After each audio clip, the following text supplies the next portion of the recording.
तर सोलापूर शहरामध्ये काही इसम जे ते ड्रग्ज विक्री करताना संशय पोलिसांना पाठलाग करून पोलिसांनी त्यांना ताब्यात घेतलं. काय नेमकं प्रकरण कशा पद्धतीने पोलिसांनी कारवाई केली? बरोबर आहे. काल jail road police station Solapur या ठिकाणी गोपनीय माहितीवरून एका गाडीमध्ये अंमली पदार्थ येणार आहेत अशी बातमी मिळाल्यावरून आमचे डीबी पथकाचे अधिकारी आणि कर्मचारी जेल रोड PI हे त्या गाडीचा मागोवा घेण्यासाठी रोडवर पेट्रोलिंग करत होते. पेट्रोलिंग दरम्यान गाडी विजापूर वेस्ट ते रूपभवानी मंदिराकडे जाताना दिसली. त्यांचा पाठलाग करता ते रूपभवानी मंदिराकडून तुळजापूरच्या दिशेने गेले. तुळजापूर रोडला लागतात जो टोलनाका आहे तिथे टोलनाक्याला आपल्याला पुढे जाता येणार नाही असं लक्षात आल्यानंतर त्या गाडीने परत युटर्न घेतला. मागे पोलीस गाडी पाठलाग करतच होती.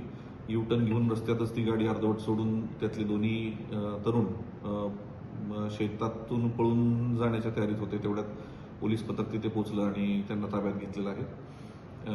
सदरील इसमांची नाव तौसिफ सय्यद आणि फुलारी हे दोन्ही आरोपी पुण्याचे राहणारे आहेत. एक हडपसर आणि